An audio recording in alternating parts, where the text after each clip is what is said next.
राधे राधे दोस्तों, मेरे YouTube channel Jaya कहानी संसार में आप सबका स्वागत है। दोस्तों, आज की कहानी बहुत ही रोचक कहानी है। यह एक ऐसे डाकू की कहानी है जो बाद में बहुत बड़े कृष्ण भक्त बन गए थे।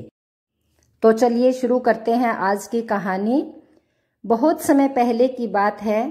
एक धनी गृहस्थ के घर भगवत कथा का बड़ा सुंदर आयोजन हो रहा था। रात्रि का समय था। कथावाचक पंडित जी बहुत विद्वान थे। पहले उन्होंने श्रीमद् भागवत के आधार पर संक्षेप में भगवान के जन्म की कथा सुनाई। फिर नंद उत्सव का वर्णन करते करते एक मधुर पद भी गाया। श्रोतागण पूरी तरह सुधि भूलकर भगवान आनंद उत्सव में मस्त हो गए। बहुतों के शरीर में प्रभु भक्ति का रोमांच छा गया। उसी समय मौका देखकर एक डाकू उस धनी गृहस्थ के घर में घुस आया और चुपचाप धन रतन ढूंढने लगा। परंतु भगवान की ऐसी लीला थी कि बहुत प्रयास करने पर भी उसके हाथ कुछ नहीं लगा। वह जिस समय कुछ न कुछ हाथ लगाने के लिए इधर उधर ढूंढ रहा था, उसी समय उसका ध्यान एकाएक कथा की ओर चला गया।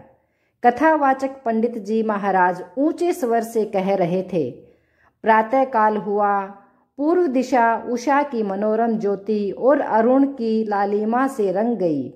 उस समय ब्रज की झांकी अलौकिक हो रही थी। उसी समय भगवान श्री कृष्ण के प्यारे सखा श्री दामा, सुदामा, वसुदामा आदि ग्वाल बालों ने आकर भगवान श्री कृष्ण और बलराम को बड़े प्रेम से पुकारा। हमारे प्यारे कन्हैया, आओ ना, अब तक तुम सो ही रहे हो। देखो, गायें तुम्हें देखे बिना रंभा रही हैं। हम कभी से खड़े हैं। चलो वन में गायें चराने के लिए चलें। दाऊ दादा, तुम इतनी देर क्या कर रहे हो? इस प्रकार ग्वाल बालों की पुकार और जल्दी देखकर नंद रानी अपने प्यारे पुत्रों को बड़े ही मधुर स्वर से पुकार पुकार कर जगाती है। कथावाचक पंडित जी महाराज कह रहे थे कि फिर मैया ने स्नेह से उन्हें माखन मिश्री का तथा भांति भांति के पकवानों का कलेव करवाकर बड़े चाव से खूब सजाया। लाखों करोड़ों रुपयों के गहने, हीरे जवाहरात और मोतियों से जड़े स्वर्ण अलंकार अपने बच्चों को पहनाए। मुकुट में, बाजूबंद में, हार में जो मणियां जगमगा रही थी, उनके प्रकाश के सामने प्रातः काल का उजाला भी फीका पड़ गया। इस प्रकार भली भांति सजाकर नंद रानी ने अपने लाडले पुत्रों के ललाट को चूमा और फिर बड़े प्रेम से गायें चराने के लिए उन्हें विदा कर दिया। हीरे जवाहरात वाली बातें डाकू ने भी सुनी, और तो कुछ उसने सुना था नहीं, बस वही हीरे जवाहरात वाली बातें उसने सुन ली। अब वह सोचने लगा कि अरे, यह तो बड़ा अनुपम सुयोग है। मैं छोटी मोटी चीजों के लिए इधर उधर मारा मारा फिरता रहता हूँ। यह तो अपार संपत्ति हाथ लगने का अवसर है। केवल 2 बालक ही तो हैं। उनके दोनों गालों पर 2-2 चप्पत जड़े नहीं कि वे स्वयं अपने गहने निकाल कर मुझे सौंप देंगे। यह सोचकर वह डाकू धनी गृहस्थ के घर से बाहर निकल आया और कथा के समाप्त होने की बाट देखने लगा। बहुत रात बीतने पर कथा समाप्त हुई। भगवान के नाम के जयकार के नारों से आकाश गूंज उठा। भक्त गृहस्थ बड़ी नम्रता से ठाकुर जी का प्रसाद ग्रहण करने के लिए सब श्रोताओं से अनुरोध करने लगे। प्रसाद बंटने लगा।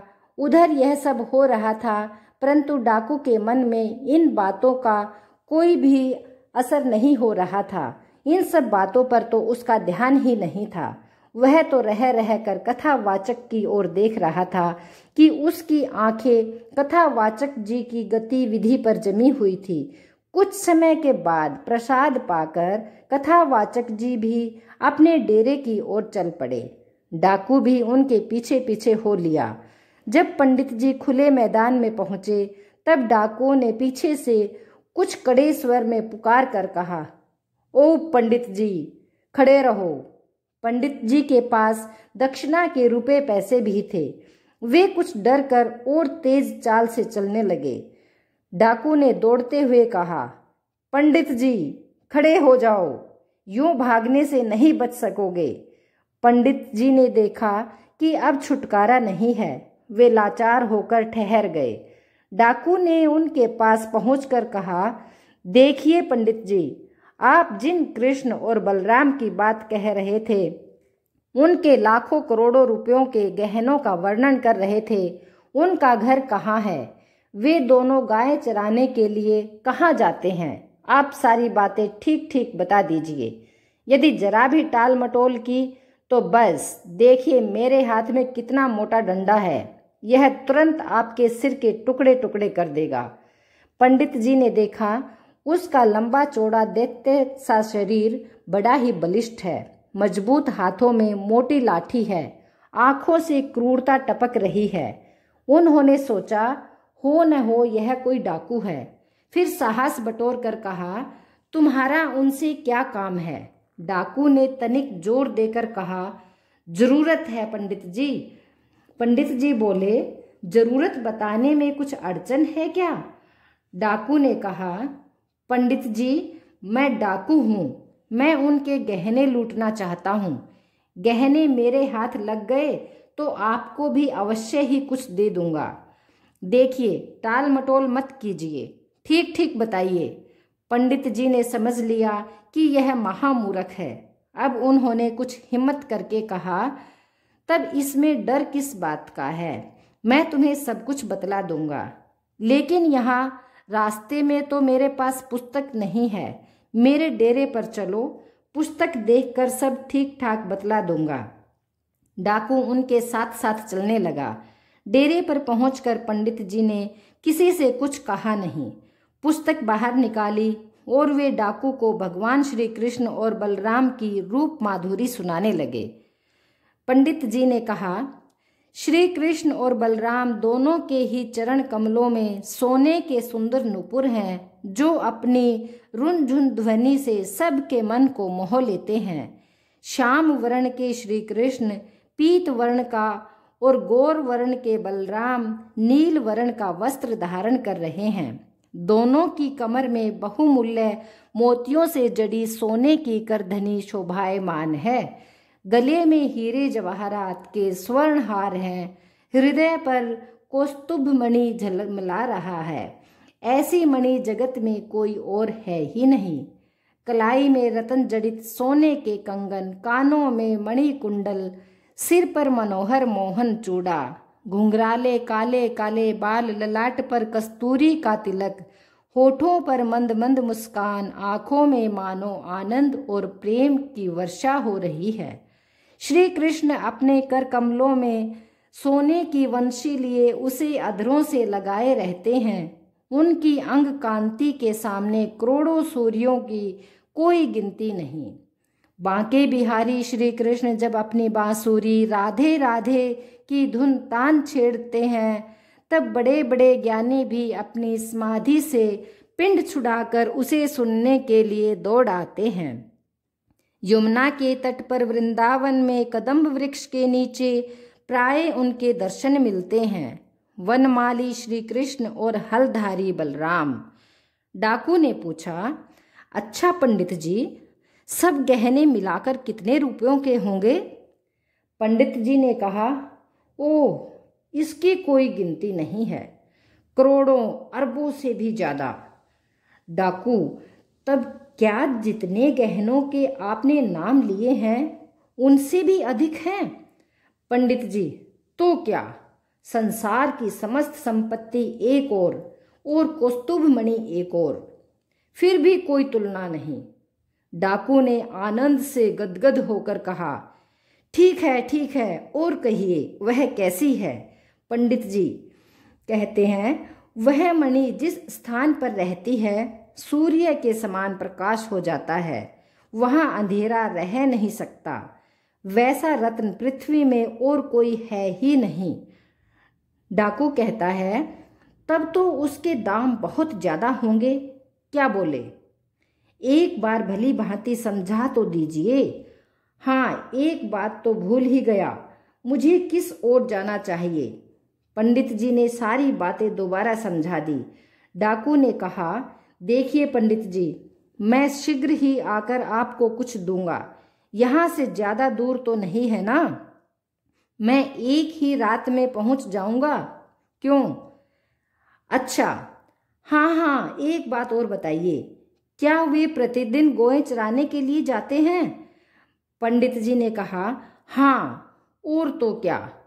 डाकू ने पूछा, कब आते हैं? पंडित जी ने बताया, ठीक प्रातःकाल, उस समय थोड़ा थोड़ा अंधेरा भी रहता है।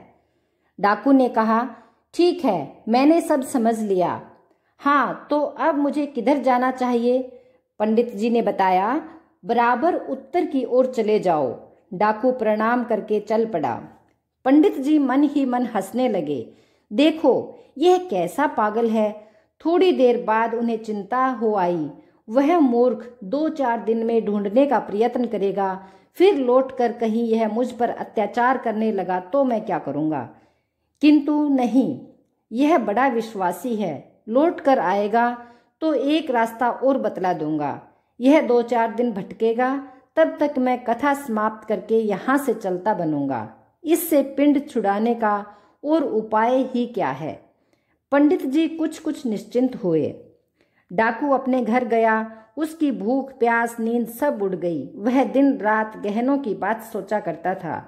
चमकीले गहनों से लदे दोनों नयन मन हरण बालक उसकी आंखों के सामने नाचते रहते। डाकू के मन में एक ही धुन थी। अंधेरा हुआ। डाकू ने लाठी उठाकर कंधे पर रखी। वह उत्तर दिशा की ओर चल पड़ा। उसे इस बात का भी पता नहीं था कि उसके पैर धरती पर पड़ रहे हैं या कांटों पर। चलते चलते एक स्थान पर डाकू की आंख खुली। उसने देखा, वह बड़ा सुंदर हरा भरा वन है। एक नदी भी कल कल करती बह रही है। उसने सोचा और निश्चय किया, यही है, यही है। परंतु यह कदम्बा पेड़ कहाँ है? डाकू बड़ी सावधानी के साथ एक एक वृक्ष के पास जाकर कदम्ब को पहचानने की चेष्टा करने लगा। अंत में वहां उसे एक कदम्ब मिल ही गया। अब उसके आनंद की सीमा न रही। उसने संतोष की सांस ली और आसपास आंखें दौड़ाई। एक छोटा सा पर्वत, घना जंगल और गायों के चरने का मैदान भी दिख गया। हरी हरी दूब रात के स्वाभाविक अंधेरे में घुल मिल गई थी। फिर भी उसके मन के सामने गायों के चरने और चराने वालों की एक छटा छिटक ही गई। अब डाकू के मन में एक ही विचार था, कब सवेरा हो, कब अपना काम बने। वह एक एक क्षण सावधानी से देखता और सोचता कि आज सवेरा होने में कितनी देर हो रही है। जो जो रात बीतती त्यों त्यों उसकी चिंता, उद्वेग, उत्तेजना, आग्रह और आकुलता बढ़ती जाती। वह कदम्ब पर चढ़ गया और देखने लगा कि किसी ओर से उजाला तो नहीं है, कहीं से वंशी की आवाज तो नहीं आ रही है। उसने अपने मन को समझाया, अभी सवेरा होने में देर है। मैं जो ही वंशी की धुन सुनूंगा त्यों ही उस पर टूट पड़ूंगा। इस प्रकार सोचता हुआ बड़ी ही उत्कंठा के साथ वह डाकू सवेरा होने की बाट जोहने लगा। देखते ही देखते मानो किसी ने प्राची दिशा का मुख रोली के रंग से रंग दिया हो। डाकू के हृदय में आकुलता और भी बढ़ गई। वह पेड़ से कूदकर जमीन पर आ गया, परंतु बंसी की आवाज सुनाई न पड़ने के कारण फिर उछलकर कदम पर चढ़ गया। वहां भी किसी प्रकार की आवाज सुनाई नहीं पड़ी। उसका हृदय मानो क्षण क्षण पर फटता जा रहा था। अभी अभी उसका हृदय विहर उठता, परंतु यह क्या, उसकी आशा पूर्ण हो गई। दूर, बहुत दूर बंसी की सुरीली स्वर लहरी लहरा रही है। वह वृक्ष से कूद पड़ा। हाँ, ठीक है, ठीक है, बांसुरी ही तो है। अच्छा, यह स्वर तो और समीप होता जा रहा है। डाकू आनंद के आवेश में अपनी सुध बुध खो बैठा और मूर्छित होकर धरती पर गिर पड़ा। कुछ ही क्षणों में उसकी बेहोशी दूर हुई, आंखें खुली। वह उठकर खड़ा हो गया। देखा तो पास ही जंगल में एक दिव्य शीतल प्रकाश चारों ओर फैल रहा है। उस मनोहर प्रकाश में 2 भुवन मोहन बालक अपने अंग की अलौकिक छटा बिखेर रहे हैं। गायें और बाल उनके आगे आगे कुछ दूर निकल गए हैं। डाकू ने उन्हें देखा, अभी पुकार भी नहीं पाया था कि मन मुग्ध हो गया। आहा, कितने सुंदर चेहरे हैं इनके। आंखों से तो अमृत ही बरस रहा है और इनके तो अंग अंग बहुमूल्य आभूषणों से भरे हैं। हाय हाय, इतने नन्हे नन्हे सुकुमार शिशुओं को माँ बाप ने गाय चराने के लिए कैसे भेजा। ओह, मेरा तो जी भर आता है, मन चाहता है इन्हें देखता ही रहूं। इनके गहने उतारने की बात कैसी, इन्हें तो और भी सजाना चाहिए। नहीं, मैं इनके गहने नहीं छीनूंगा। ना ना, गहने नहीं लेंगे तो फिर आया ही क्यों। ठीक है, मैं गहने छीन लूंगा, परंतु इन्हें मारूंगा नहीं। बाबा रे बाबा, मुझसे यह काम न होगा। धत तेरे की, यह मोह छो कैसा। मैं डाकू हूँ, डाकू में दया। बस बस, मैं अभी गहने छीने लेता हूँ। यह कहते कहते वह श्री कृष्ण और बलराम की ओर दौड़ा। भगवान श्री कृष्ण और बलराम के पास पहुंचकर उनका स्वरूप देखते ही उसकी चेतना एक बार फिर लुप्त हो गई। पैर लड़खड़ाए और वह गिर पड़ा। फिर उठा, कुछ देर टकटकी लगाए देखता रहा। आंखें आंसुओं से भर आई। फिर न मालूम क्या सोचा, हाथ में लाठी लेकर उनके सामने गया और बोला, खड़े हो जाओ, सारे गहने निकाल कर मुझे दे दो। श्री कृष्ण, हम अपने गहने तुम्हें क्यों दें। डाकू, दोगे नहीं, मेरी लाठी की ओर देखो। श्री कृष्ण, लाठी से क्या होगा। डाकू, अच्छा क्या होगा, गहना न देने पर तुम्हारे सिर तोड़ डालूंगा, और क्या होगा। श्री कृष्ण ने कहा, नहीं, हम लोग गहने नहीं देंगे। डाकू, अभी अभी मैं कान पकड़ के ऐसा ऐठूंगा और सारे गहने छीन छान कर तुम्हें नदी में फेंक दूंगा। श्री कृष्ण बोले, बाप रे बाप, ओ बाबा ओ बाबा। डाकू ने झपट कर अपने हाथ से श्री कृष्ण का मुंह दबाना चाहा, परंतु स्पर्श करते ही उसके सारे शरीर में बिजली सी दौड़ गई। वह अचेत होकर धड़ाम से धरती पर गिर पड़ा। कुछ क्षणों के बाद जब चेत हुआ तब वह श्री कृष्ण से बोला, अरे तुम दोनों कौन हो। मैं जो क्यों तुम दोनों को देखता हूँ त्यों त्यों तुम मुझे और सुंदर और मधुर और मनोहर क्यों दिख रहे हो। मेरी आंखों की पलकें पड़नी बंद हो गई। हाय हाय, मुझे रोना क्यों आ रहा है। मेरे शरीर के सब रोए क्यों खड़े हो गए हैं। जान गया, तुम दोनों देवता हो, मनुष्य नहीं हो। श्री कृष्ण मुस्कुराकर कहते हैं, नहीं, हम मनुष्य हैं, हम ग्वाल बाल हैं, हम व्रज के राजा नंद बाबा के लड़के हैं। डाकू, आहा, कैसी मुस्कान है। जाओ जाओ, तुम लोग गाय चराओ, मैं अब गहने नहीं चाहता। मेरी आशा दुराशा, मेरी चाह आहा सब मिट गई। हाँ, मैं चाहता हूँ कि तुम दोनों को मैं अपने हाथों और भी गहने पहनाऊं। जाओ जाओ। हाँ, एक बार अपने दोनों लाल लाल चरण कमलों को तो मेरे सिर पर रख दो। हाँ हाँ, जरा हाथ तो इधर करो। मैं एक बार तुम्हारी मुलायम हथेलियों का चुंबन करके अपने प्राणों को तुम पर न्यौछावर कर लूं। ओह, तुम्हारा स्पर्श कितना शीतल, कितना मधुर। धन्य धन्य, तुम्हारे मधुर स्पर्श से हृदय की ज्वाला शांत हो रही है। आशा अभिलाषा मिट गई। जाओ, हाँ हाँ, अब तुम जाओ। मेरी भूख प्यास सब मिट गई। अब कहीं जाने की इच्छा नहीं होती। मैं यहीं रहूँगा। तुम दोनों रोज इसी रास्ते से जाओगे ना। एक बार, केवल एक क्षण के लिए, प्रतिदिन, हाँ प्रतिदिन मुझे दर्शन देते रहना। देखो, भूलना नहीं। किसी दिन नहीं आओगे, दर्शन नहीं दोगे तो याद रखो, मेरे प्राण छटपटाकर छूट ही जाएंगे। श्री कृष्ण, अब तुम हम लोगों को मारोगे तो नहीं, गहने तो नहीं छीन लोगे। हाँ, ऐसी प्रतिज्ञा करो तो हम लोग प्रतिदिन आ सकते हैं। डाकू ने कहा, हाँ, प्रतिज्ञा, 4 प्रतिज्ञा। अरे भगवान की शपथ, तुम लोगों को मैं कभी नहीं मारूंगा।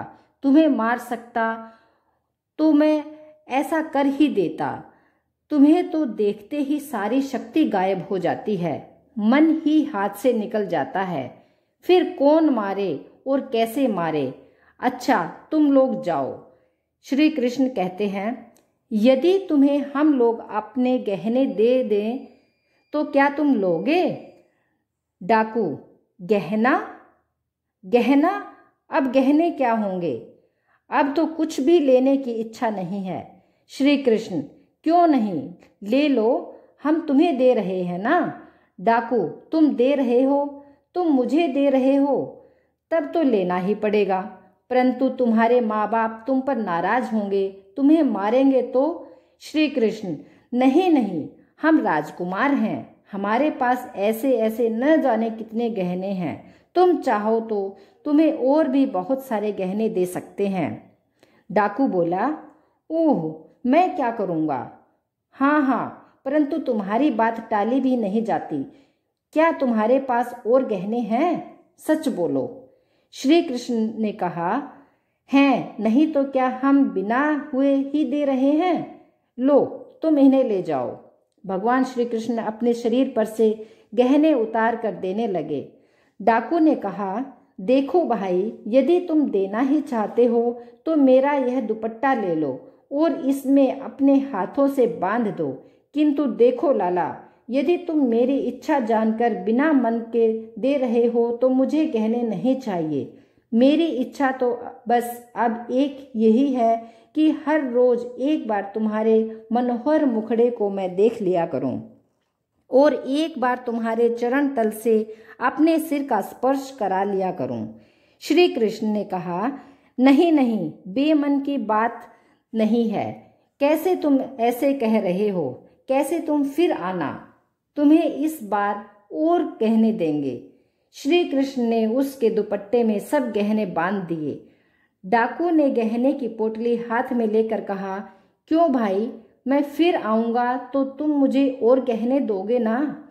गहने चाहे न देना, परंतु दर्शन जरूर देना। श्री कृष्ण ने कहा, अवश्य, गहने भी और दर्शन भी, दोनों। डाकू गहने लेकर अपने घर के लिए रवाना हुआ।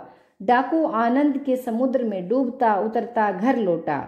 दूसरे दिन रात के समय कथावाचक पंडित जी के पास जाकर सब वृतांत कहा और गहनों की पोटली उनके सामने रख दी और बोला, देखिए देखिए पंडित जी, कितने गहने लाया हूँ, आपकी जितनी इच्छा हो ले लीजिए। पंडित जी, उसने और गहने देना स्वीकार किया है।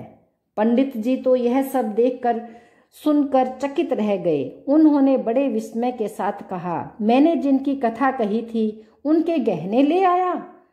डाकू बोला, तब क्या, देखिए न, यह सोने की बंसी, यह सिर का मोहन चूड़ामणि।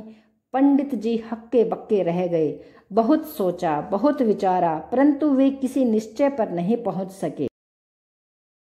जो अनादि अनंत पुरुषोत्तम है, बड़े बड़े योगी सारे जगत को तिनके के समान त्याग कर, भूख प्यास नींद की उपेक्षा करके सहस्त्र सहस्त्र वर्ष प्रयत्न जिनके ध्यान की अपेक्षा करते हैं, परंतु दर्शन से वंचित ही रह जाते हैं, उन्हें यह डाकू देख आया, उनके गहने ले आया।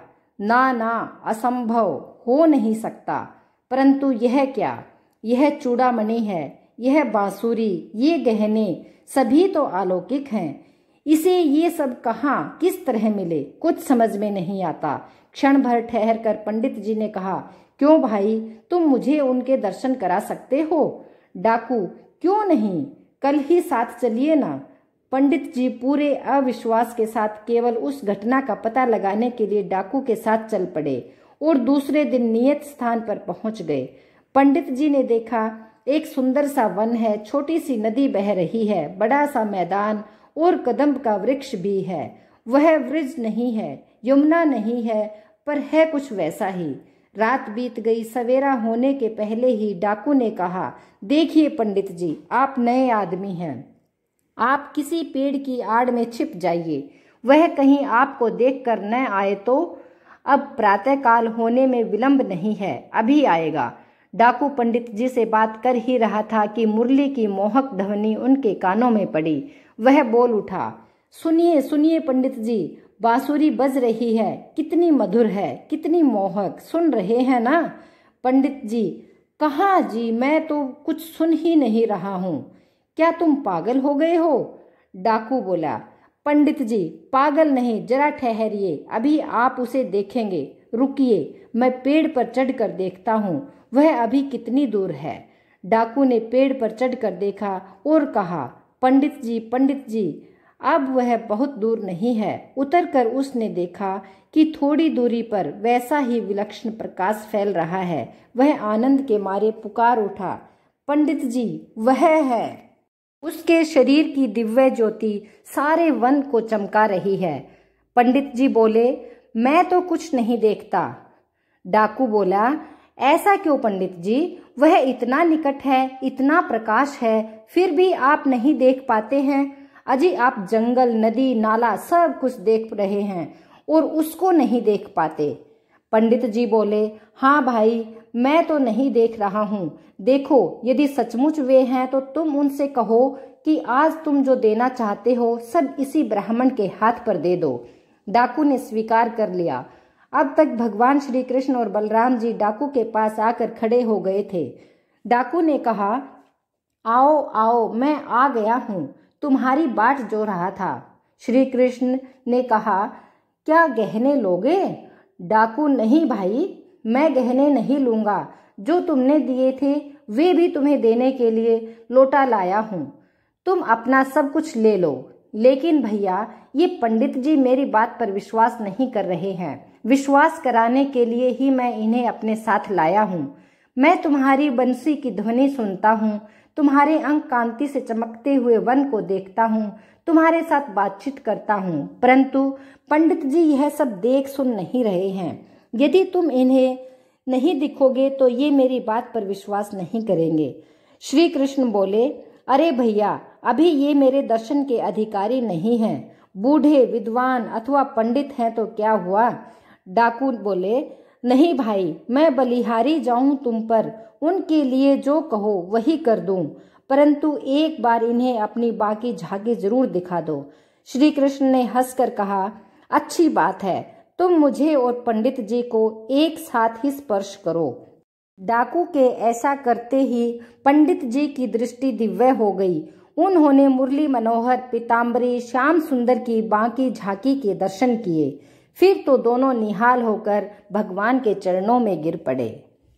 जय श्री कृष्णा, जय श्री कृष्णा। राधे राधे दोस्तों। अगर दोस्तों आपको वीडियो पसंद आई हो तो इसे लाइक और शेयर करें और मेरे चैनल को सब्सक्राइब करना ना भूलें। धन्यवाद।